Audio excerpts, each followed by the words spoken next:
প্রচুর কাজ আজকে আছে, চলো দিনটা কোনো রকমে শুরু করি।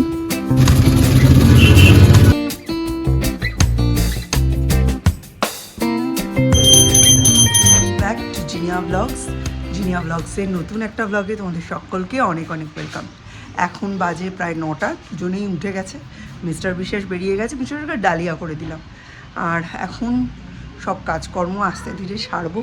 এখন তো তাড়াতাড়ির কোনো ব্যাপার নেই, তবে আজকে কয়েকটা কাজ আছে, মানে সেগুলো প্রি প্ল্যান্ড করতে হবে। দেখা যাক আজকের দিনটা কেমন যায়, তোমাদের সঙ্গে পুরোটাই শেয়ার করব। কালকে এই জামা কাপড়গুলো শুকিয়েছে, এগুলো একটু রোদে দিতে হবে। এখানে নিচে তো দেওয়ার উপায় নেই, কখন হুলো এসে পা তুলে করে দিয়ে যাবে। তো প্রশ্নই নেই, তারেই দিতে হবে। আর আর তার সাথে সাথে কালকে রাতে অনেক কিছু মেশিনে কেচে ড্রাই করে রেখেছি, সেগুলো এখানে মেলে দেবো। কালকে আসলে মিস্টার বিশ্বাসকে দিয়ে ওপরে লেপগুলো পাতিয়েছি, কভারগুলো খুলে রেখে, সুতরাং ওখানে প্রচুর ধুলো হয়েছিল।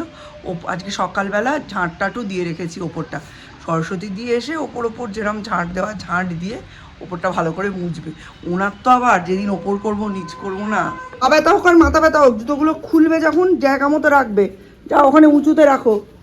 যাচ্ছে দেখো, যত টেম্পার এই ছোট ছোট মরিচটার, বড় মরিচটার কোনো টেম্পার নেই। সব তো দাদাই করে দিল, তুই কি করলি? আর বাকি 18 দিন সৌর্য, 18 ডেজ, তারপরেই সকালবেলা এই সময় তুমি স্কুলে থাকবে। আজকে দাদার সঙ্গে বেরোতে হবে সৌর্য, আমাকে আর তোমাকে পকেট বানাতে দিতে। কাপড়গুলো এমনি সব ড্রায়ারে দিয়ে রেখেছি, কিন্তু মনেই ছিল না জানো যে একটু গেঞ্জিগুলোতে নীল দিতে হবে। একটু নীল না দিলে গেঞ্জি ফেঞ্জিগুলো ভালো লাগে না দেখতে। হোক একটু থাকুক,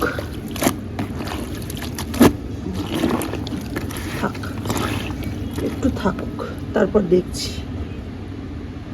বিশ্বাস থাকলে অনেক কাজ হয়। এই দুদিন ধরে আমি বেশ কয়েকদিন ধরেই, দুদিন ধরে নয়, হ্যাঁ 2 দিন ধরে মিস্টার বিশ্বাসের অ্যাকচুয়ালি চোখে পড়েছে যে আমি ওই চিরসখা বলে যে সিরিয়ালটা হচ্ছে ওটা দেখছি। আমায় বলছে বয়স্ক মানুষদের মতো সিরিয়াল দেখা ধরেছে। ইউজুয়ালি এই ধরনের জিনিসগুলো দেখানো হয় না, দেখানো হয় ওই যে ওইরকম যে একদমই মেয়ের ওপর যাই হয়ে যাক, মা কোনো প্রতিবাদ করে না। অ্যাকচুয়ালি তো কেসটা ওরকম না, প্রত্যেক মায়েরাই মেয়ের জন্য লড়ে, অ্যাটলিস্ট লড়া উচিত, তাই না?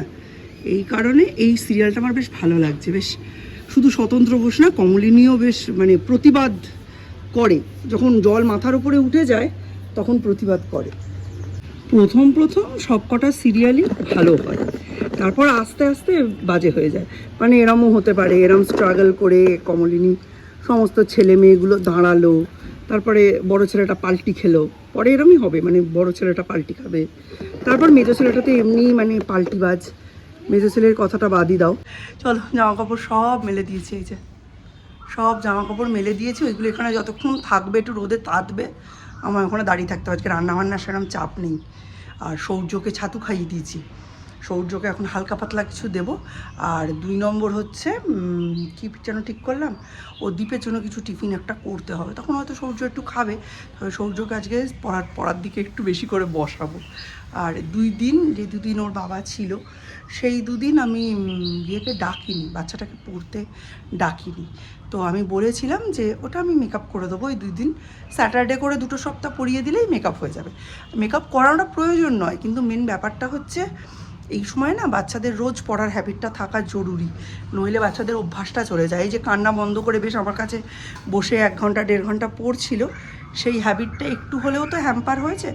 মানডেতে ওর মা পাঠায়নি, আর টিউসডে আর ওয়েডনেসডে আমি পড়াইনি, তো এমনি 3 দিনের একটা গ্যাপ হয়ে গেল। স্যাটারডে সানডে মিলিয়ে 5 দিনের গ্যাপ।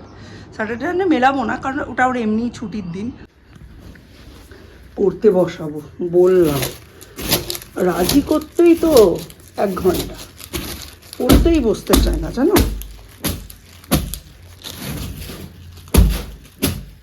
বসানোটাই এদের একটা ঝকমারির কাজ। এই খাতাটা শেষ হয়ে গেছে, এরম জমবে 1 কেজি মতো 1.5 কেজি মতো হলে এখান থেকে বেঁচে দেবো। মানে আর বই রাখবো না, দ্বীপের ক্ষেত্রে সব বই রাখা। বাবু আর প্রাইমারিলি আমিও বই টই বিক্রি করা, কাউকে দেওয়া, এগুলো সম্পূর্ণ বিপক্ষে। তো ওই কারণে দ্বীপের একদম প্লে গ্রুপ থেকে সমস্ত বই রাখা রয়েছে। তো এইবার আমি ঠিক করেছি যে প্রত্যেক সানডে করে বা মাসের একটা দুটো সানডে ওর বাবা ছেলেকে কাজে লাগিয়ে ওই বইগুলো নামিয়ে একটা জায়গায় জোড়ো করে রাখবো, তারপর বেচে দেবো। মানে ওই রকম জিনিস স্টোরেজে রাখার কোনো দরকার নেই। আর এখন যা দিনকাল পড়েছে, 1 বছরের বই পরের বছরই চলে না। আর দ্বীপের সেই কোন ছোটোবেলার খুব প্রাইমারি বেসিক লেভেলের যে কটা বই যেগুলো জেনারেল নলেজের জন্য, সেই সবগুলো রাখলেও রাখা যেতে পারে। সৌর্যের হয়তো এখনও মানে ওই লাগবে কেজি 1 কেজি 2 এইসবের বইগুলো 2-1টা রেখে বাকি সব ঢেলে পুচে বিক্রি করে দেবো। এগুলো আর রাখার কোনো অর্থ হয় না। আর তখন বাবু পছন্দও করতো না, তখন আমিও ভেবেছিলাম বই আবার বিক্রি করবো, কারণ আমি নিজেও নিজের ছোটোবেলার সমস্ত বই আমার ও বাড়িতে রাখা। হ্যাঁ, কারণ তখন এটাই চলছিল। আমরা সবাই দাদা দিদিদের জয়েন্ট ফ্যামিলিতে দাদা দিদিদের জামা কাপড় পরে, দাদা দিদিদের বই পড়ে, এভাবেই আমরা মানুষ। তখন আর এরকম ব্যাপার তো ছিল না, না? এখন সে হয়েছে, এখন আর পুরনো বই রাখার কোনো অর্থই হয় না। সব জিনিস জানোই তাংড়ে তাংড়ে রেখে দেওয়া মানে অভ্যাস। মানে যেগুলো লাগবে না, স্কুলের জিনিস, পড়াশোনার জিনিস ফেলবো না, এই করে করে রেখে দেওয়া অভ্যাস। এই দেখো, এইটা হচ্ছে দ্বীপের ক্লাস 4 অবধি যে টাই ছিল সেটা। মানে সৌর্যের আলটিমেটলি 3টে টাই হয়ে গেল। হ্যাঁ, 3টে জামার সঙ্গে 3টে টাই। এইটা দাদার জিনিস পেলো। দাদার অনেক কিছু পাবে। দাদার ড্রেসগুলো রাখা নেই, মানে ড্রেস বলতে কি 11-12-এর প্যান্টটা রাখা আছে, আর জামাগুলো রাখা নেই। জামা ওকে কিনতে হবে, জামা এমনিও ইউজ করা যায় না, জামাগুলোর কালার ফালার একদম চলে যায়। তার উপর প্রত্যেকটা ক্লাসে উঠবে আর লাস্ট দিনে সব বন্ধুদের দিয়ে পিঠে সাইন করাবে। এইসব করে করে জামা কাপড় আর নেই, জামা নেই, প্যান্ট ফ্যান্টগুলো সবই আছে। এইটা পেলো দাদার। আর সমস্ত দ্বীপের যত ছোটোবেলার যত কাঁথা সব ও পেয়েছে। মানে দ্বীপ তো মানে খুব তাড়াতাড়ি ছেড়ে দিয়েছে। দ্বীপ যেহেতু কোনোদিনই ডায়পার ইউজ করেনি, দ্বীপ খুব তাড়াতাড়ি কাঁথা ছেড়ে দিয়েছে। মানে 4 বছরের মধ্যেও উঠে টয়লেট করে এসে শোয়ার মতো এবিলিটিও চলে এসেছিলো। আর সৌর্যতেই 4 বছর 4 মাস 5 মাস হবে। হ্যাঁ, সৌর্যর এখন কাঁথাগুলো ইউজ হচ্ছে। দ্বীপের সেই বড়ো বড়ো কাঁথা যেগুলো মা বানিয়েছিল সব এখন সৌর্য ইউজ করছে। দ্বীপ বড়ো কাঁথা ইউজই করেনি। দ্বীপ হার্ডলি কাঁথা ইউজ করেছে 3 বছর অবধি। 3 থেকে 4-এর মধ্যে ও এগুলো সব শিখে গেছিলো, ওকে আর লাগেনি। আর সৌর্যকে যেহেতু আমি দেরি করে একটু ডায়পারটা ছাড়ালাম, কারণ ও অন্য সব জিনিস খুব তাড়াতাড়ি শিখেছে। ও খুব তাড়াতাড়ি নিজে হাতে খেতে শিখেছে, নিজের পছন্দ অপছন্দ বলতে শিখেছে। ওই একটা দিকে একটু প্যাম্পার করা তো সাজে। লেখো এদিক নেই, এদিক আছে। 36, 37, 37, 38. পড়ানো হলো না, অল্পই পড়ানো হলো। যাই হলো, গ্যাপ তো গেল না, এইটুকুই।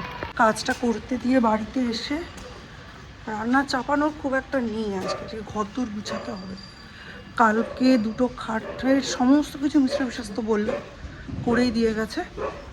আর প্রচুর ধুলো হয়েছে, আজকে সরস্বতী দিকে দিয়ে ওপরটা করাবো। আর নিচটা আমি ওই বাবুর ঘরের আলনাটা গুছিয়ে, আলনা না একটা দিকে খারাপ, ওই ডিসঅর্গানাইজড থাকলে তাকানো যায় না। ওই জন্য আলনা একটু চোখের, আমি আলনা নিয়ে নিবি যেতে। ওই জন্য শোকেস সিস্টেম অনেক ভালো, তুমি পুটলি করে ঢুকিয়ে রাখো ভাই, নিশ্চিন্ত।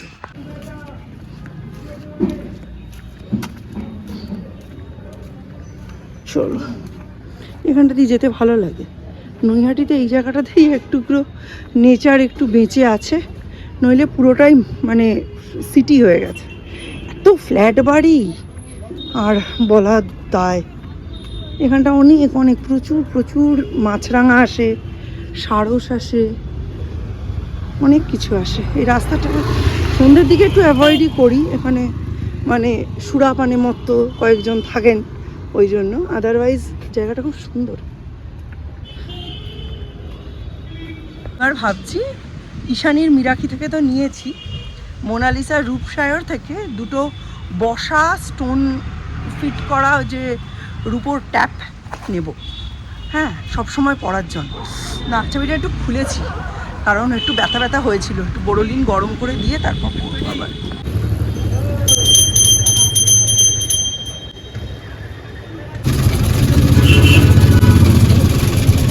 বেরোলে প্রয়োজনীয়তাটা বুঝতে পারি। সানগ্লাস, স্লিং ব্যাগ আর একটা জুতো লাগবে এক সেট, নইলে সেন্ট লুক ইম্পসিবল। রোদ্দুর আর এই হাতে এরম ব্যাগ নিয়ে ইম্পসিবল ব্যাপার। ছাতা নেব, এক হাতে ছেলে থাকবে, ক্যামেরাকে একটা হাত উৎসর্গ করে দিয়েছি, এই সব কিছুর পরে একটা স্লিং ব্যাগ না হলে ইম্পসিবল, যাতায়াত করতে পারবো না। আর সানগ্লাস তো অবশ্যই লাগবে, আগেরগুলো সব নষ্ট হয়ে গেছে, ছুঁড়ে ফেলে দেবো। একটা রং পেন্সিলের বক্স লাগবে, এর ছোটটা নেই।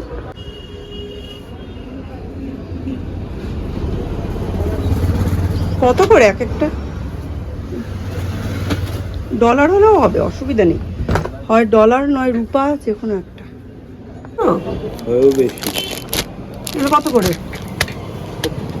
70 টাকা, দুটো দিয়ে দিন। কি রোদের তাপ, বাপরে বাপ। জুলাই মাস অব্দি এই অত্যাচার এখন সহ্য করতে হবে, কি আর করা যায়। এর রোজ বাজার করা চাই। তোমার নাম রবি সানডেতে দেবে, জামাটা খোলো, সানডেতে দেবে। জিনিস দাদাকে একটু দিয়ে এসো, হ্যাঁ দাদা ইউজ করে নেবে এক্সামে, তারপরে এই ক্রেয়ন বক্সটা তোমার, বিগ ক্রেয়ন বক্স। হ্যাঁ এটা তোমার, আগে দাদা ইউজ করে নেবে কালকে এক্সামে, তারপর তুমি করবে।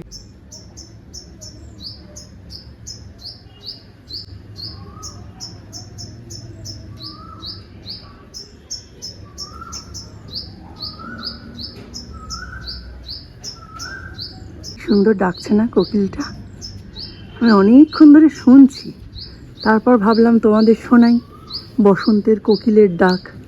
তারপর ভাবলাম আমি ক্যামেরা আনতে আনতে কোকিল ডেকে ডেকে ক্লান্ত হয়ে বাড়ি চলে যাবে, তা এখনো ডাকছে। এখানে জামা কাপড়গুলো সব শুকিয়ে গেছে, তুলে নি। এই বসন্তকালটা এই বুড়ো আর বাচ্চাদের বাদ দিয়ে বাকি সকলের জন্যই খুব ভালো। এত সুন্দর সুন্দর ফুল, শিমুল, পলাশ, মাদার, সব লাল লাল রঙের ফুল। আর এরপরেই আসছে গ্রীষ্মকাল, সব সাদা রঙের ফুল। কত জামা কাপড় কাঁচা হয়েছে খালি দেখো। এই জামা কাপড়গুলো এখন এখানে থাক, সন্ধেবেলা ভাঁজ করব বসে, একটা না পড়তে বসিয়ে। আজকে তো বা পুচকিটাও আসবে, ওইটাকে আর সৌর্যকে একসাথে পড়তে বসিয়ে এগুলো ভাঁজ করে নেবো। তা কেন পড়তে বসাবো না? কি অকেশন চলছে বাড়িতে? জলটা খা, জল খেয়ে টয়লেট করে একেবারে পড়তে বসবি। তোর পড়তে বসলেই টয়লেট পায়, আর টয়লেট করেই তোর জল তেষ্টা পায়, আর জল খেলেই তোর আবার টয়লেট পায়। রাতে লুচি, ছোলার ডাল আর আলুর দম বানিয়েছিলাম। সৌর্য অবশ্য লুচি, মিষ্টি, আলুর দমের দু একটা আলু আর ছোলার ডাল দিয়ে খেয়েছে। যাই হোক, কালকে সেগুলো কিচ্ছু শ্যুট করা হয়নি, মানে 9টা থেকে 10টা 15-20 মধ্যে ডিসিশান নিয়ে হুড়বুড় করে রান্না হয়েছে, তো কিছু শ্যুট করা হয়নি। রাতে দীপ পড়াশুনো করলো, আজকে দীপের কমার্শিয়াল আর্টস পরীক্ষা, একটু পরে বেরিয়ে যাবে। আর চলো এখনকার মতো আগের দিনে যে ব্লগটা শুরু করেছিলাম সেটা এখানেই এন্ড করছি। দেখা হবে আজকের দিনে এই নতুন একটা ব্লগ। ততক্ষণে